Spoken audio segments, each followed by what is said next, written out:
The latest home price figures confirm what many of us already know. The Sydney, Melbourne and Canberra markets are going gangbusters.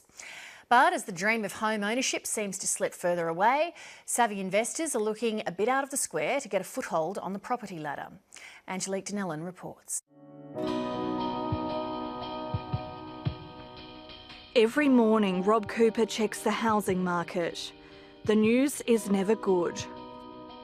Well, they've almost doubled in price in the last 5 years or so, and it's just crazy.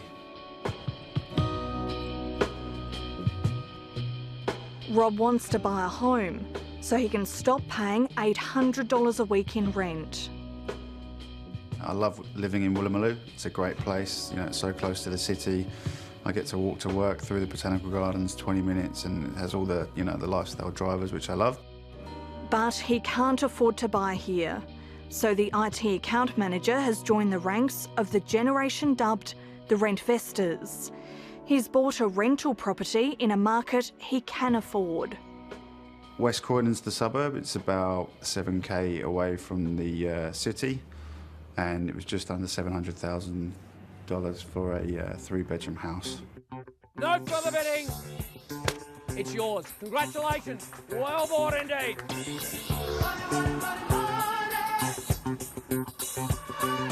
Adelaide, it's the city of churches. Population 1.3 million. Median house price $455,000. And this is absolute bargain buying at this sort of money. I hate to think what you pay for this in Sydney. What you lived in Sydney? What would you pay for this in Sydney, Hedvig? 900. 900. Well, there you go. You can get terrific locations. You can buy period homes within 5k's of the Adelaide CBD that's got a beautiful period home on a 600 or 700 square metre land. Sold to you, madam. Congratulations. Well under $1 million.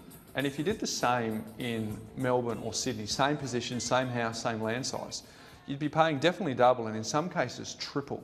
This one in Norwood, what I really like about it is it's just a couple of k's out from the CBD. Bryce Holdaway is a buyer's agent based in Melbourne. About 18 months ago, he saw an opportunity in Adelaide for his clients. Affordable houses with good rental returns. Good afternoon, sir. Welcome. Feel free to wander through.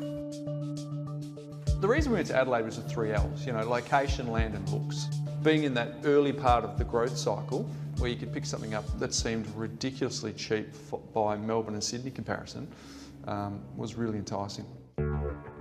There's no official data on how many homes are being snapped up by investors, but according to realestate.com.au, there have been more than 1 million internet searches on South Australian properties from the eastern states in the past 6 months alone.